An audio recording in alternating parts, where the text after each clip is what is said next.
It's been a while. So it's the middle of the month already. yeah, no. So I do apologize. Did not expect to take this long to get back on the YouTube, but honestly, we've had a lot going on, and I'll get to some of that in a second. Tried to spend some time with some family. I didn't have a real great season for deer hunting, but so I landed a pretty good buck on the last day. So there you go. Persistence paid off on that, but yeah, just a lot of things going on. For those that know, we have a lot of court stuff going on for an incident that happened last year. Our children have not been, well, one of our children has already paid an emergency room visit this year. Yeah.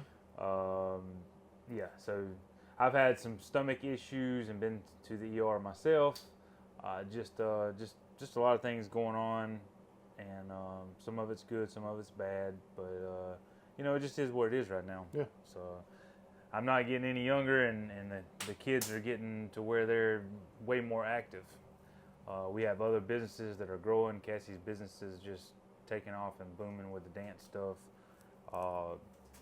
I haven't done any knife work, so it's, it is what it is. Part of running a small business is you just got to balance your time the best you can, and use the time the best you can, and that's, unfortunately, some things just have to take the back burner, and YouTube was one of those things. It happens. It can be okay to take a small vacation from social media. Yeah. You know what I mean? It happens. So. Ain't no big deal. People still watching, people still paying attention to, people still commenting. We love each and every one of y'all, except for you. Yeah, you know who I'm talking about. I don't like you. I'm joking. I love all y'all. But yeah. So. All right. Well, I anticipated on coming out here today and showing off one of the last clutches that we hatched in 23, and they're all in shed. So I'm just not going to do that. That being said, I want to talk about a couple other things. One is shipping. This time of the year, shipping is just in and out. Too cold here. Memphis is too cold where the customer is. Bad weather, snowstorms. Last week we had hail. Tomorrow it's going to be 23 degrees here. Yeah. 23 degrees in South Georgia, That's and crazy. last 2 days ago it was 70 to 78 degrees. Yeah, we're in t-shirts right now. And tomorrow's going to be below freezing. So, shipping is just a pain in the butt. So, and we have sold an astronomical amount of. I don't think I've ever had a January that has done as good as we have done this January. So that's positive news. So we have sold a pile of snakes since Christmas. Way more than I definitely expected to, but it was a well-needed blessing. So we do appreciate that. But I promise you, just as soon as I can get these snakes out to y'all, I will get them out. I just can't. I'm not God. I can't dictate what the weather is, and I'll keep these snakes for 2 or 3 months before I ship them in inadequate there you weather. Go. See? So they're getting some more meals in them. Just is what it is. So get that out the way. The next thing is going to be we have a new YouTube sponsor. We do? We do, and it's got something to do with on your shoulder. You got dandruff again? Other shoulder. Oh. One of my favorite colors. So these guys, look, they got a QR code. Yep. If you scan that little code, well, not with the phone you're watching it on, but with another phone, I'm assuming, you should be able to find out who these people are. Yep. Next level shirt. Always fits well. So we have Ball Labs, Trevor Snyder. Trevor Snyder From Ball Labs is a new Hardwired Exotics YouTube sponsor. Range is in here if y'all hear some clicking. He's keeping time with the beats. That's what he's doing. He's learning how to do cool stuff. He hasn't felt well, so it's all good. Didn't want to be by himself. He's just working on the lights. That's what he's doing. But yeah, Trevor Snyder. So yeah, Ball Labs. Y'all go check him out on all the social media platforms. Like Craig said, you can scan that QR code. Maybe I need to do some shirts for that. Let's do it. So, let's do it on the sleeve. Sleeve? Yeah, let's do it. Idea. Yeah, let's do it on the sleeve. So y'all go check him out. We'll do it on the leggings right there on the on the butt. There you go. The girls' butts. Yeah. Scan that cake code right there. There you go. But yeah. So anyway, being a sponsor, that means he's got a commercial. So Cassie can drop that right now.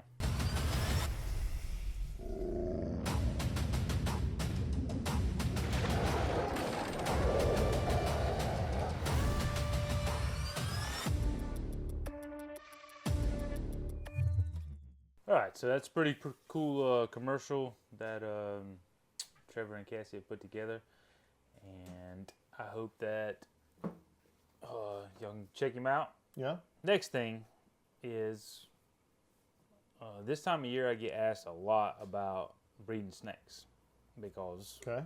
it's that time of the year. So Is it that time of the year? it is definitely that time. Because I go all year round. Well, So you know. and I do too. I mean, the incubator hasn't turned off, and there's already clutches being Right. added into the incubator. Yes and no. Okay.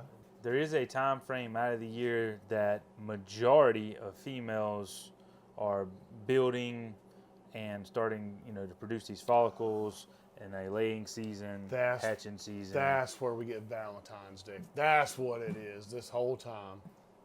No.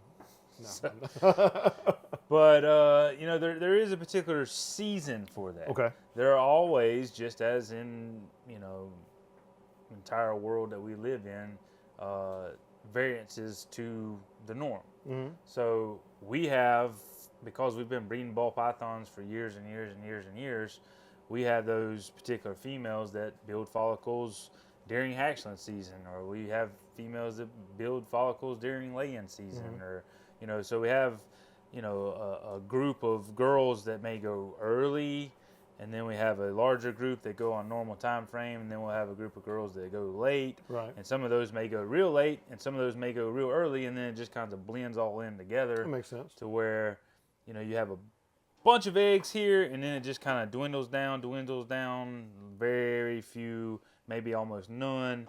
You get a few, starts getting more and more and more and more, and then you have a bunch. So, you have that cycle. Okay. But that being said, majority of people kind of start, December-ish breeding. And for the most part, November is kind of when we have a few particular girls that need to be paired in November, December, and start looking for eggs in January and February. So, that being said, majority of people starting to breed, and I often get asked about how do I know when to stop pairing? That's a good question.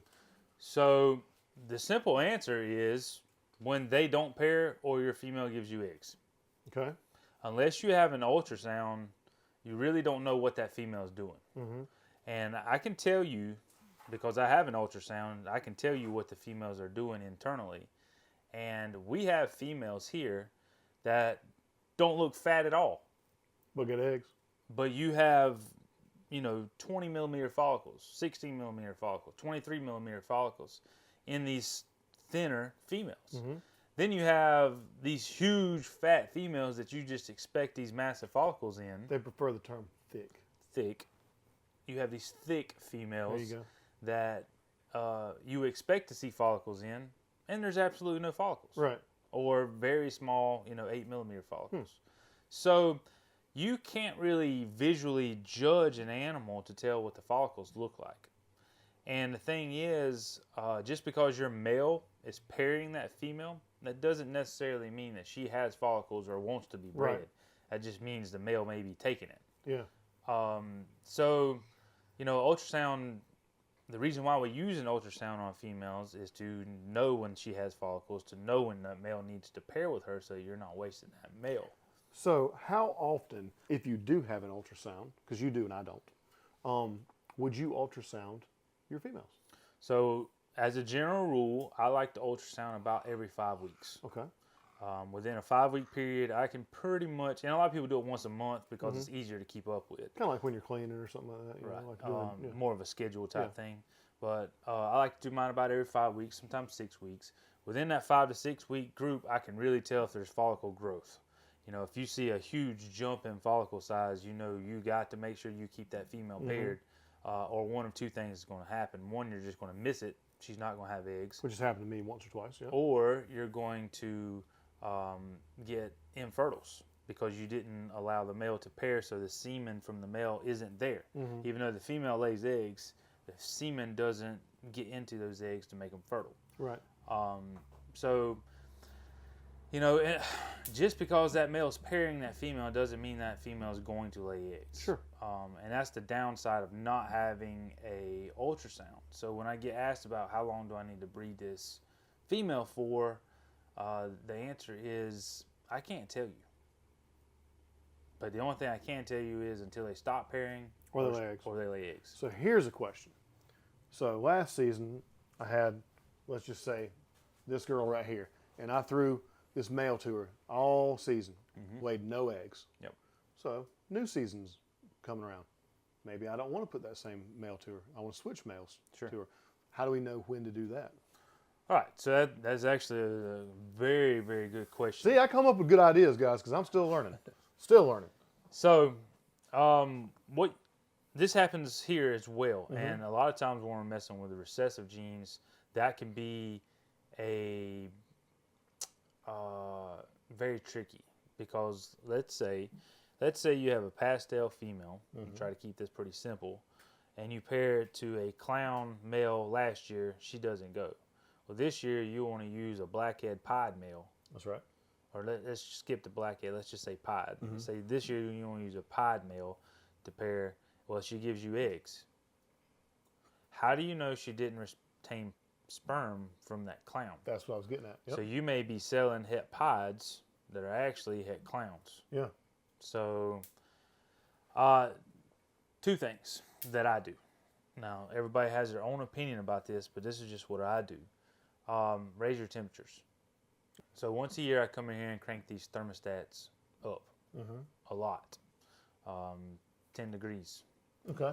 And what that does, it doesn't burn any sort of semen or sperm, but it basically causes the female, for any sort of retained sperm, to just do away with it. Okay. So the increased temperature causes that to just go away, basically. So for the most part, if you do that, you don't really have to worry about any sort of retained sperm. And I know one of my great friends, Matt Schiffler at American Made Exotics, he's been doing this much longer than I have as far as the temperature part of that. And it works really great for him. Thus far, has worked pretty good for me. And I know a couple other people that have started doing this, and it seems to be a pretty good ticket. The other thing you can do is pay attention to what you're breeding. So, again, let's say you have a pastel female and you bred it to a clown. She didn't go. Then next season you breed it to like a super inchy desert ghost. Okay. If you know the clown was bred this year, and you know that a super inchy desert ghost was bred this year, and she gives you a clutch that doesn't have any inchies in it, And she retained it from the other one. I mean, she retained it from that clown. Okay. That's what I was trying to get at. So I take it the same way. If I'm using like a pastel, I'm just going to say pastel trick. You know what I mean? And then if it doesn't go through, I'm going to pick a different one of my males that is not trick. It's not true. Yep. You know, just to see if it works out that way. Just something off the wall. You know, and so so I am doing it the better way. Right. Got it. And those supers and the males is where this really pays in a benefit. Or super, whatever, super blackhead. Let's say you want to put a super blackhead pied or something like that. Because you'll have to nothing it. but blackheads. Because the whole clutch is going to be super inchy, super blackheads, super pastel, whatever it is super is in that male. That's where it's really crucial to have those supers on the male side when it comes to breeding, because yes, she didn't go from that clown, but she may be able, or she may lay from one of these supers, and you'll definitely know, hey, all these babies are blackheads, so I know that this male Makes sense. was the one that won. So, Makes sense. So yeah, cool. All right, I got my answer. so Hope y'all got an answer out of that too.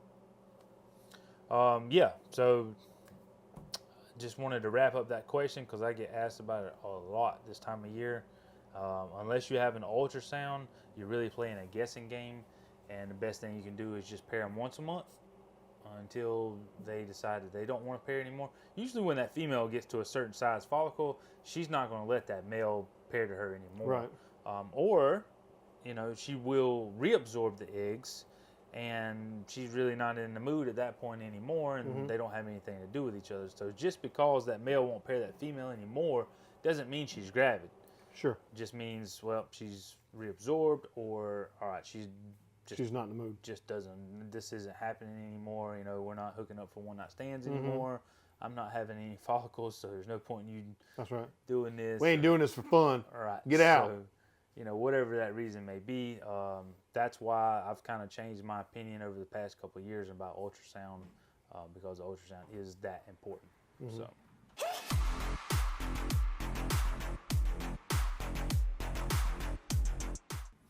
All right, so we're going to give a T-shirt away. Okay. And then we're going to get out of here. What kind of T-shirt we giving away? So Ball Labs. Yeah. That's the people from earlier that you saw the commercial about. Sent us a couple of T-shirts to send out to people. There we go. So if you want to win this T-shirt, Craig's about to tell you how to do it. So as in normal T-shirt winning fashion, or anything here winning fashion, you're going to have to answer a trivia question. And just like in normal fashion, I'm about to pause and come up with a trivia question. Because we don't know. Because I don't know, because they spring this on me every time. So 3, 2, 1, I'll be back. And we're back. So, as in, we were just talking about hatching eggs and doing this, and sometimes girls go, sometimes girls don't. It's been about a couple years since I've actually laid my very first snake. And I kept her too. What was she? Hatched. What? Hatched. What'd I say? You said laid. Oh, I don't lay that. No, I'm a male. I'm sorry. Yeah. Since I hatched my very first snake out of the incubator, and I kept her. So I still have her in my collection. What was the genetics? What was the genetics? It was a ball python. Yes. So That's it. okay. There you go. It's in the video somewhere, Yeah. and we've talked about it. You trail back through the 300 videos we have out and possibly find it. You find it, you win it. There you go. Just that simple. All right, we're fixing to get out of here. Cassie's going to drop the commercial for Run It Reptile Expos. Y'all tune in first weekend of February. We're going to Knoxville, Tennessee. Are you? Oh, yeah. I went on the when they were doing the Run It thing, checking everything out, and I got 2 awesome snakes from there and a turtle. And a turtle. Check it out. We're going to run it in Knoxville 2 nights. 2 nights. Friday night and Saturday night, first weekend in February, which I think is the 3rd and 4th. Could be wrong. I might have to go there. I got friends. It's going to be big. A pile of no reserve stuff, a pile of different species, a pile of ball pythons, a pile of geckos. Yeah, it's going down. So y'all tune in. Cassie dropped a video. We'll see y'all next week.